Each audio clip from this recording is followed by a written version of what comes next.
नमस्कार साथियों, स्वागत है आप सभी का एक बार फिर से आपके अपने इस प्यारे से YouTube channel replication of Manu में। साथियों, हम लोग हिस्टोलॉजी स्टडी ऑफ टिश्यू यानी ऊतक विज्ञान से जो है क्वेश्चंस को कर रखे हैं, करना शुरू कर दिया है। अभी जो है हम लोग 25 क्वेश्चंस को पिछले क्लास में इस चैप्टर से किया था और आज के इस क्लास में 25 क्वेश्चंस को देखेंगे। देन उसके बाद और भी क्वेश्चंस हम लोग टाइप करवा रहे हैं, तो वो सभी आप सभी के समक्ष जो है मैं करवा दूंगा बायोलॉजी से। ठीक है, तो चलिए आज की इस वीडियो की शुरुआत करते हैं। उससे पहले आप लोग चैनल पे नए होंगे, पहली बार आए होंगे, तो चैनल को सब्सक्राइब कीजिएगा ताकि आगे भी आपको पैरामेडिकल से रिलेटेड ऐसी ही क्लासेस और इन्फॉर्मेटिव वीडियोज जो है वो मिलती रहेंगी। साथियों, 25 क्वेश्चंस की हम लोग कर रखे थे, आज 25 करेंगे। तो साथियों, हम लोगों ने यहाँ तक जो है क्वेश्चंस को देख रखा था पिछले वीडियोज में, पिछले क्लासेस में। निम्नलिखित में से कौन एक ऊतक केवल तरुण पौधों में ही पाया जाता है, बड़े बड़े वृक्षों में नहीं पाए जाते हैं? तो इसका राइट आंसर क्या था? तो इसका जो राइट आंसर था साथियों, आप लोग बताइएगा। तो इसका राइट आंसर स्थूल कोण ऊतक था। ठीक है, तो अगला क्वेश्चन की तरफ बढ़ते हैं। यहाँ पे देखिएगा, अगला क्वेश्चन कह रहा है शाकीय द्विबीजपत्री पौधे जैसे सूरजमुखी, कद्दू को लचीलापन तथा दृढ़ता प्रदान करने वाला ऊतक जो है ये कौन सा है? मृदुतक है, हरित ऊतक है, स्थूल कोण ऊतक है, दृढ़ ऊतक है? बताइए तो इसका राइट आंसर क्या होगा? तो इसका जो राइट आंसर होगा साथियों, स्थूल कोण ऊतक जो है ये क्या करता है? दृढ़ता प्रदान करता है। कद्दू और सूरजमुखी जैसे जितने भी प्लांट्स है उसमें जो है लचीलापन प्रदान करने के काम जो है स्थूल कोण ऊतक करता है। अगला क्वेश्चन की तरफ बढ़ चुके हैं और अगला क्वेश्चन कह रहा है निम्नलिखित में से कौन एक ऊतक जड़ में उपस्थित नहीं रहता है? मृदुतक ऊतक नहीं रहता है, वायुतक नहीं रहता है, दृढ़ ऊतक नहीं रहता है, स्थूल कोण ऊतक नहीं रहता है। तो जी हाँ, बिल्कुल सही। जो भी लोग स्थूल कोण ऊतक टिक कर रहे हैं उन सभी का बिल्कुल करेक्ट है। अगला क्वेश्चन कह रहा है साथियों, निम्नलिखित में से किस ऊतक के कोशिकाओं की भित्ति लिग्निन लिग्निन एक रासायनिक पदार्थ है? लिग्निन क्या है? एक रासायनिक पदार्थ है जिसके कारण कह रहा है कोशिकाओं की भित्ति लिग्निन के कारण मोटी हो जाती है। किस ऊतक में जो है, किस ऊतक के कोशिकाओं की भित्ति जो है लिग्निन के कारण मोटी हो जाती है? ये आपसे क्वेश्चन डिमांड कर रहा है। मृदुतक ऊतक में, उसके बाद मृदुतक ऊतक में, स्थूल कोण ऊतक में, विभजोतकी ऊतक में और दृढ़ ऊतक में। तो इसका राइट आंसर आप लोग बताइएगा। इसका राइट आंसर साथियों क्या हो जाएगा? दृढ़ ऊतक। जो भी लोग दृढ़ ऊतक कह रहे हैं उन सभी का बिल्कुल करेक्ट आंसर है। चलिए अगला क्वेश्चन की तरफ हम लोग बढ़ते हैं और अगला क्वेश्चन जो है हम लोगों के बीच जो है आ चुका है। तो इसका राइट आंसर आप लोग पढ़िएगा और बताइएगा। कह रहा है पौधों के कुछ भाग मोड़ने पर बिना टूटे आसानी से मोड़े जा सकते हैं। कुछ भाग जैसे पत्ते और तने की इस नम्यता का कारण किसकी बहुतायता यानी बहुत ज्यादा मात्रा में पाए जाने को बहुतायता को माना जाता है? कह रहा है पौधे का कुछ भाग जैसे कि तना और पत्ते को मोड़ा जा सकता है जिसमें नम्यता होता है, तभी ना वो मुड़ता है। नम्यता यानी कि कहने का अर्थ ये हुआ कि लचीलापन होता है। ठीक है, लचीलापन प्रदान करता है किस ऊतक की उपस्थिति के कारण? तो मृदुतक ऊतक, स्थूल श्लेषोतक ऊतक और दारू एवं पोषावाह ऊतक और दृढ़ोतक ऊतक। तो इसका राइट आंसर आप लोग बताइएगा। तो इसका राइट आंसर जो हो जाएगा साथियों, एक तो स्थूल कोण ऊतक हो जाएगा। क्या? स्थूल कोण ऊतक हो जाएगा और एक हो जाएगा दृढ़ोतक ऊतक। ठीक है, तो ये दोनों इसका राइट आंसर है। तो यहाँ पे ऑप्शन के अकॉर्डिंग जाइएगा तो सी इसका करेक्ट आंसर दृढ़ ऊतक जो है होगा। और अगर स्थूल कोण ऊतक रहता है तो ये भी होता है। ठीक है, अगर ये दोनों मान के चलिए हो जाता है तो सबसे करेक्ट आंसर जो होता है वो स्थूल कोण ऊतक होता है। ठीक है, चलिए अगला क्वेश्चन कह रहा है साथियों, अगला क्वेश्चन कह रहा है रेशे उत्पन्न करने वाले पौधे जैसे कि पटुआ यानी जूट होगा, सॉरी यहाँ पे अंग्रेजी में थोड़ा मिस्टेक है। जूट में किस ऊतक की प्रचुरता होती है? मृदुतक ऊतक की प्रचुरता होती है, वायुतक ऊतक की प्रचुरता होती है, विभजोतकी ऊतक की प्रचुरता होती है, दृढ़ ऊतक की प्रचुरता होती है? रेशे जैसे कि जूट जो होता है, पटुआ जो होता था जिससे रस्सी बनता था पहले के जमाना में, अब तो बहुत जगह पटुआ का उत्पादन बंद हो गया है क्योंकि इसका व्यापार जो है ठीक तरीके से नहीं चल पाया, जिसकी वजह से गाँव में जो है इसका उत्पादन जो है कम लोग करने लगे और धीरे-धीरे ये जो है मतलब गाँव से विलुप्त हो गया। इसका उत्पादन बहुत किसान नहीं करता है। ठीक है, क्योंकि इसमें बहुत ज़्यादा मेहनत होता है। तो इसका जो राइट आंसर होगा बताइएगा आप सभी लोग। इसका राइट आंसर क्या हो जाएगा? दृढ़ ऊतक के कारण। जी हाँ, बिल्कुल सही बात है, दृढ़ ऊतक के कारण।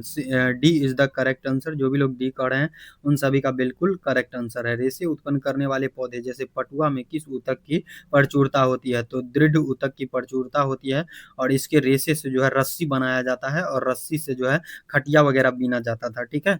तो चलिए यहाँ पे अगला क्वेश्चन कह रहा है, फलों तथा बीजों का कठोर आवरण किस ऊतक के द्वारा जो है तैयार होता है? एक लाइन वाला क्वेश्चन है ये सब, एक लाइन में आप लोग आंसर दीजिए, ठीक है? दृढ़ ऊतक। जी हाँ, फलों तथा बीजों का कठोर आवरण जो होता है वो किस ऊतक से बना होता है? तो दृढ़ ऊतक से। दृढ़ माने कि एकदम मजबूत ऊतक से, ठीक है, याद रखिएगा।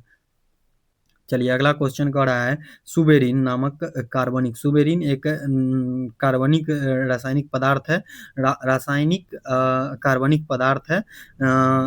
तो यहाँ पे क्वेश्चन कह रहा है, सुबेरिन नामक कार्बनिक पदार्थ जमा रहता है, किसमें जमा रहता है? मृदुतक ऊतक में, स्थूलकोण ऊतक में, कॉर्क कोशिका में, और दृढ़ ऊतक में। तो इसका राइट आंसर आप सभी बताइएगा साथियों। एकदम इजी वाला क्वेश्चन है, बउआ वाला क्वेश्चन है, कॉर्क कोशिका में। क्या सुबेरिन जो है ये कॉर्क कोशिका में पाया जाता है? जो भी लोग का यहाँ पे डी ऑप्शन आ रहा है उन सभी का करेक्ट है। चलिए अगला क्वेश्चन कह रहा है, व्यापारिक कॉर्क किससे प्राप्त होता है? व्यापारिक कॉर्क जो होता है वो किससे प्राप्त होता है? जाइलम से, फ्लोएम से, कॉर्क कैम्बियम से, संवहन संवहन कैम्बियम से।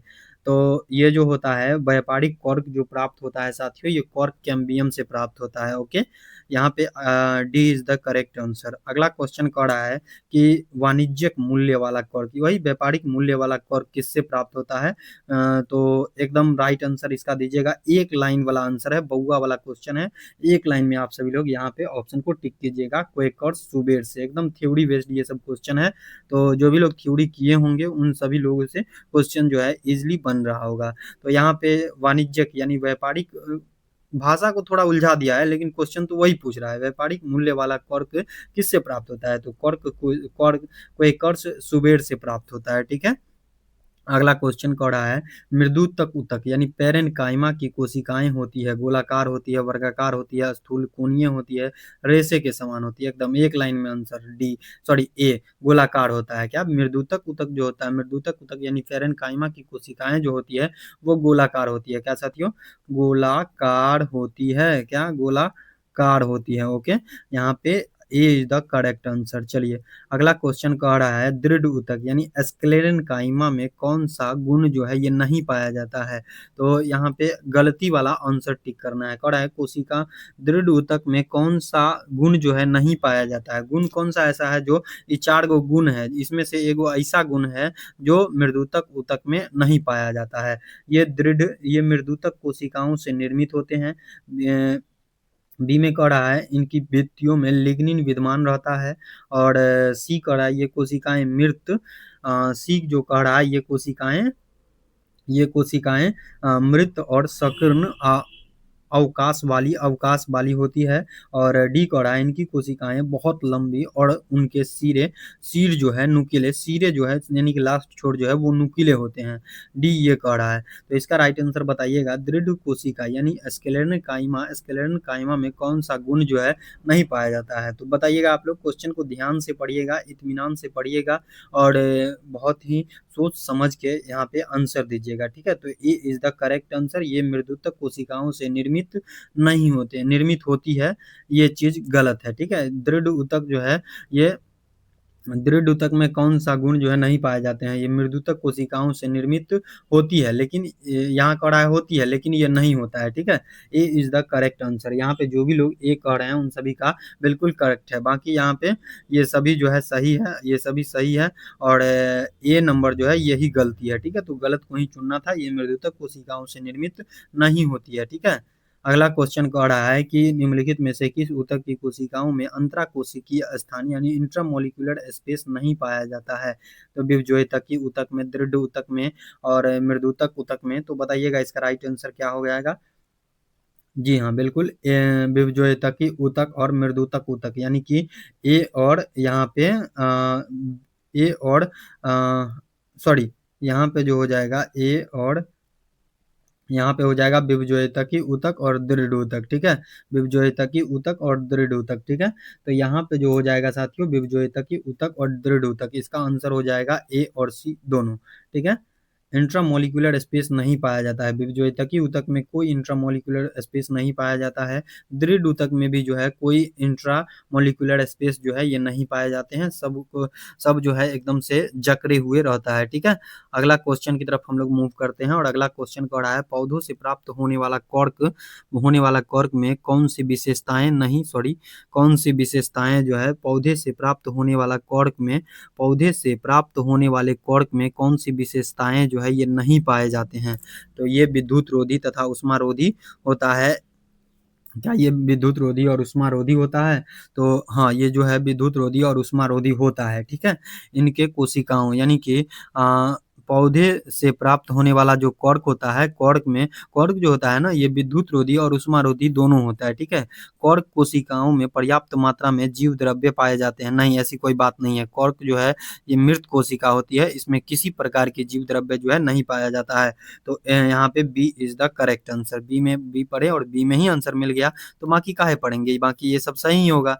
तो B is the correct answer इस क्वेश्चन के अकॉर्डिंग। ठीक है, अगला क्वेश्चन की तरफ बढ़ चुके हैं। बिलामेन जो है, बिलामेन की आवश्यकता होती है।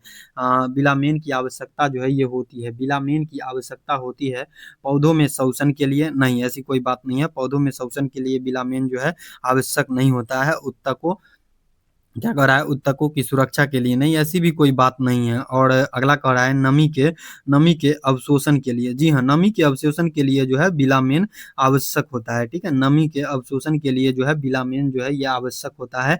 यहाँ पे सी इज द करेक्ट आंसर। जो भी लोग सी कह रहे हैं उन सभी का करेक्ट आंसर है। चलिए, अगला क्वेश्चन कह रहा है किस प्रकार के जड़ में बिलामेन नामक आर्द्रताग्राही स्पंजी ऊतक पाए जाते हैं। कह रहा है किस प्रकार के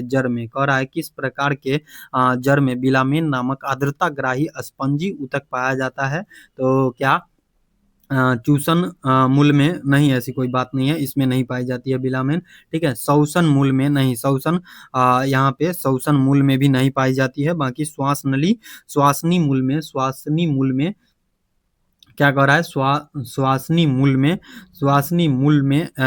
तो नहीं, श्वासनी मूल में भी जो है नहीं पाया जाता है। तो यहाँ पे आंसर क्या हो जाएगा, इसका आंसर हो जाएगा डी। इस तरीके से आप लोग भी छांट सकते हैं। अधिपादप मूल जो है ये जो है आर्द्रताग्राही स्पंजी ऊतक में पाया जाता है। बिलामेन नामक आर्द्रताग्राही स्पंजी ऊतक में जो है अधिपादप मूल में बिलामेन नामक आर्द्रताग्राही स्पंजी ऊतक पाए जाते हैं। तो यहाँ पे D is the correct answer. Okay, अधिपादप मूल इसका करेक्ट आंसर हो जाएगा। चलिए, अगला क्वेश्चन कह रहा है आर्किड में बिलामेन। क्या कह रहा है, आर्किड में बिलामेन ऊतक पाया जाता है। आर्किड में बिलामेन ऊतक पाया जाता है। ये कहाँ पे पाए जाते हैं? परडोही में? नहीं, परडोही में नहीं पाई जाती है। मूलों में? तो मूलों में, हाँ, मूलों में पाई जाती है, मूल में ही पाई जाती है। ठीक है, बाकी आंसर मिल गया, तो ये दोनों को हम काहे पढ़ेंगे। ठीक है, इस तरीके से भी आप लोग छांट सकते हैं एग्जाम में। ठीक है, तो यहाँ पे पौधे, अगला क्वेश्चन कह रहा है पौधे का सबसे बाहरी स्तर या छिलका को क्या कहते हैं? पौधे का जो बाहरी स्तर या छिलका होता है उसे एपिडर्मिस कहते हैं। बिल्कुल सही। जो भी लोग ए नंबर को टिक कर रहे हैं एपिडर्मिस, उन सभी का बिल्कुल करेक्ट आंसर है। हिंदी में इसको अधिचर्म कहते हैं। ठीक है, तो अगला क्वेश्चन की तरफ बढ़ते हैं और अगला क्वेश्चन जो है आपके स्क्रीन पे आ चुका है। कह रहा है शुष्क स्थानों पर पाए जाने वाले पौधे के एपिडर्मिस में कौन सी परत होती है जो पौधे में जल हानि को रोकता है? लिग्निन पाया जाता है? नहीं, लिग्निन नहीं पाया जाता है। क्यूटिकल, तो क्यूटिकल पाया जाता है। जल हानि को रोकने के लिए जो है प्लांट में क्यूटिकल पाया जाता है। ओके, यहाँ पे B is the correct answer. चलिए, अगला क्वेश्चन की तरफ मूव कर चुके हैं और अगला क्वेश्चन कह रहा है त्वचाजन यानी डर्मेटोजेन ऊतक शीर्ष अस्तविभज्योतकी से बनता है। यह निम्नलिखित में किस में विकसित होता है? ये जो है डर्मेटोजेन नामक शीर्ष अस्तविभज्योतकी ऊतक बनता है त्वचा में, यानी डर्मेटोजेन ऊतक शीर्ष अस्तविभज्योतकी ऊतक से बनता है। यह निम्नलिखित में से किस में विकसित होता है? बाहरी त्वचा में, कॉर्टेक्स में, संवहन मंडल में, अस्थि मज्जा। यहाँ पे अस्थि छूटा हुआ है। क्या अस्थि छूटा हुआ है? तो यहाँ पे अस्थि छूटा हुआ है। क्या अस्थि छूटा हुआ है। ओके, यहाँ पे अस्थि मज्जा छूटा हुआ है, डी ऑप्शन। तो यहाँ पे जो हो जाएगा राइट आंसर इसका क्या हो जाएगा, बाहरी त्वचा यानी कि एपिडर्मिस में। जी हाँ, बिल्कुल सही। जो भी लोग यहाँ पे एपिडर्मिस कह रहे हैं, डर्मेटोजन क्या होता है, जैसे कि स्किन में, स्किन का जो डॉक्टर होता है उसको डर्मेटोजन कहा जाता है, और स्किन का जो डॉक्टर होता है उसको डर्मेटोजन कहा जाता है, और डर्मेटोलॉजिस्ट जो है क्या करता है, वो कि स्किन का इलाज करता है। इस तरीके से भी आप लोग यहाँ पे याद रख सकते हैं। ठीक है, अगला क्वेश्चन कह रहा है कि निम्नलिखित में से कौन सा ऊतक तंत्र पौधे के संपूर्ण मध्य भाग का निर्माण करता है। तो एपिडर्मिस टिश्यू सिस्टम नहीं, एपिडर्मिस टिश्यू सिस्टम नहीं करता है। ग्राउंड और फंडामेंटल टिश्यू सिस्टम, हाँ, ग्राउंड और फंडामेंटल टिश्यू सिस्टम जो है ये करता है निर्माण। ठीक है, यहाँ पे कह रहा है कौन सा ऊतक तंत्र पौधे के संपूर्ण मध्य भाग का निर्माण करता है। ग्राउंड और फंडामेंटल टिश्यू सिस्टम, ग्राउंड और फंडामेंटल टिश्यू सिस्टम, ग्राउंड और फंडामेंटल टिश्यू सिस्टम का जो हिंदी होता है वो क्या होता है, बता देते हैं आपको। भरण या मूल ऊतक तंत्र होता है, भरण या मूल ऊतक तंत्र होता है इसका हिंदी। ठीक है, याद रखिए, ग्राउंड और fundamental tissue system is the correct answer. अगला क्वेश्चन की तरफ बढ़ते हैं, और अगला क्वेश्चन कह रहा है रंध्र तथा मूल में पाए जाते हैं। रंध्र तथा मूल में क्या पाया जाता है, रंध्र रंध्र तथा मूल पाए जाते हैं, ये किस में पाए जाते हैं, एपिडर्मिस में। हाँ, एपिडर्मिस में ही पाया जाता है ना, मूल और रंध्र जो है ये एपिडर्मिस यानी बाहरी त्वचा में पाए जाते हैं। ठीक है, अगला क्वेश्चन की तरफ बढ़ते हैं, और अगला क्वेश्चन कह रहा है पौधे के बाहरी त्वचा के ठीक नीचे की परत को क्या कहते हैं। पौधे, प्लांट का जो बाहरी त्वचा होता है जिसको कॉर्टेक्स कहते हैं, उसके ठीक नीचे की परत को क्या कहते हैं, परिरंभ, अस्थि मज्जा, कैम्बियम, मज्जा मज्जा यानी मज्जा, और कैम्बियम और कॉर्टेक्स कहते हैं। तो बताइए, तो इसका राइट आंसर क्या हो जाएगा साथियों। तो इसका राइट आंसर जो हो जाएगा कॉर्टेक्स हो जाएगा। क्या, पौधे के जो, प्लांट का जो बाहरी त्वचा होता है यानी एपिडर्मिस होता है उसके ठीक नीचे जो है कॉर्टेक्स पाया जाता है। मान लीजिए ये प्लांट है, ठीक है, ये प्लांट है, और इसका जो बाहरी त्वचा है ये कॉर्टेक्स, ये जो है एपिडर्मिस है, और एपिडर्मिस के ठीक नीचे जो है, एपिडर्मिस के ठीक नीचे एक ये परत होती है। और देखिए, एक मिनट मैं अच्छे से थोड़ा बना देता हूँ। ये प्लांट है और ये जो है एपिडर्मिस है, और एपिडर्मिस के नीचे जो है यहाँ पे एक और परत होती है जिसको जो है कॉर्टेक्स बोलते हैं। ये कॉर्टेक्स होता है, इस तरीके से प्लांट में होता है। ठीक है, अगला क्वेश्चन की तरफ बढ़ते हैं, और अगला क्वेश्चन आ चुका है पौधे के अंतः त्वचा होगा, सॉरी यहाँ पे अंग्रेजी मिस्टेक है, क्या होगा, अंतः अंतः त्वचा, क्या होगा, अंतः त्वचा होगा। ठीक है, अंतः त्वचा होगा, यहाँ पे अंतः त्वचा होगा, और अंतः त्वचा यानी एपिडर्मिस और संवहन बंडल के बीच पाए जाने वाली परत को क्या कहते हैं। बाहरी त्वचा कहते हैं, कॉर्टेक्स कहते हैं, पीत कहते हैं, परिरंभ यानी पेरिसाइकिल कहते हैं। बताइए, तो इसका राइट आंसर क्या हो जाएगा, पेरिसाइकिल कहते हैं। क्या, इसका आंसर जो हो जाएगा पेरिसाइकिल। क्या साथियों, पेरिसाइकिल हो जाएगा। अंतः त्वचा यानी एपिडर्मिस और संवहन बंडल के बीच में जो एक परत पाई जाती है उसे परिरंभ यानी पेरिसाइकिल कहते हैं। ठीक है, D is the correct answer. अगला क्वेश्चन की तरफ बढ़ते हैं, और अगला क्वेश्चन कह रहा है कैम्बियम यानी कैम्बियम के संबंध में निम्न में से कौन सा एक सही नहीं है यानी गलत है। क्या, गलत है, क्या साथियों, गलत, गलत वाला को चुनना है। ठीक है, गलत है। कैम्बियम के संबंध में निम्नलिखित में से कौन सा एक सही नहीं है यानी गलत है, गलत है। तो यहाँ पे कह रहा है गलत, गलत वाला को आप लोग को चुनना है। ठीक है, यह जाइलम तथा फ्लोएम के बीच में रहता है, बात ये सही है। कैम्बियम जो है ये जाइलम और फ्लोएम के बीच में रहता है, बात ये बिल्कुल सही है। अगला पॉइंट कह रहा है कि यह एक बीजपत्री तथा द्विबीजपत्री पौधे में पाई जाती है। नहीं, यह एक बीजपत्री और द्विबीजपत्री दोनों पौधे में नहीं पाई जाती है। ठीक है, इसका B is the correct answer. बाकी यहाँ पे ये सब सही होगा। यह एक या कई परतों में बना होता है, कई परतों का बना होता है। ठीक है, हाँ, ये बात तो है। ये जो कैम्बियम होता है ये एक या कई परतों से मिलकर बना होता है। इसकी कोशिकाएं जो है, कोशिकाएं पतली दीवार वाली आयताकार होती है। ठीक है, ये बात भी बिल्कुल सही है। बाकी गलत वाला कौन है, बी है, तो B is the correct answer. अगला और सबसे लास्ट क्वेश्चन, निम्नलिखित में कौन सा परत जो है भरण या मूल ऊतक तंत्र यानी ग्राउंड और फंडामेंटल टिश्यू सिस्टम के अंतर्गत शामिल है। तो यहाँ पे इसका राइट आंसर आप लोग बताइएगा, कॉर्टेक्स तथा परिरंभ शामिल नहीं होता है, ठीक है। कॉर्टेक्स तथा मज्जा यानी पीत जो है ये शामिल नहीं होता है, ठीक है, ये भी शामिल नहीं होता है। तो यहाँ पे जो हो जाएगा ये कॉर्टेक्स, मज्जा तथा परिरंभ, नहीं ये भी नहीं होगा, ये भी नहीं होगा। तो यहाँ पे होगा कौन, कॉर्टेक्स, कॉर्टेक्स, परिरंभ, मज्जा तथा पीत किरणें। साथियों यहाँ पे जो है कॉर्टेक्स, परिरंभ, परिरंभ का अंग्रेजी क्या होता है, पेरीसाइकिल ना, पेरीसाइकिल। क्या साथियों, देखिए यहाँ पे मैं लिखता हूँ, ये जो हो जाता है कॉर्टेक्स, फिर परिरंभ का अंग्रेजी क्या होता है, पेरीसाइकिल। क्या, पेरी, पेरीसाइकिल होता है, क्या, पेरीसाइकिल, पेरीसाइकिल। और फिर पीत, पीत होगा, पीत, ये जो ऑप्शन है ये थोड़ा मिस्टेक है टाइपिंग, तो यहाँ पे जो हो जाएगा ये हो जाएगा पीत। क्या हो जाएगा, पीत होता है, पीद, पीद थोड़ी होता है, पीत होता है, पीत, सॉरी सॉरी सॉरी, मैं भी वही लिख रहा हूँ, पीत, पीत होगा। ओके, यहाँ पे जो हो जाएगा पीत हो जाएगा, ठीक है।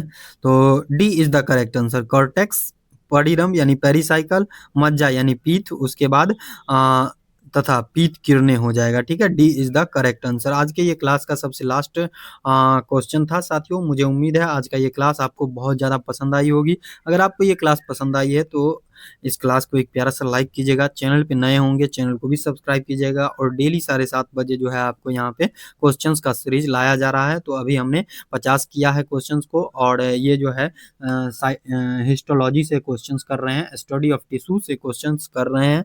तो यहाँ पे जो है अभी 200-250 क्वेश्चंस हम आप सभी को समक्ष जो है रखने वाले हैं। तो आप सभी चैनल से जुड़ जाइएगा। धन्यवाद आप सभी लोगों का।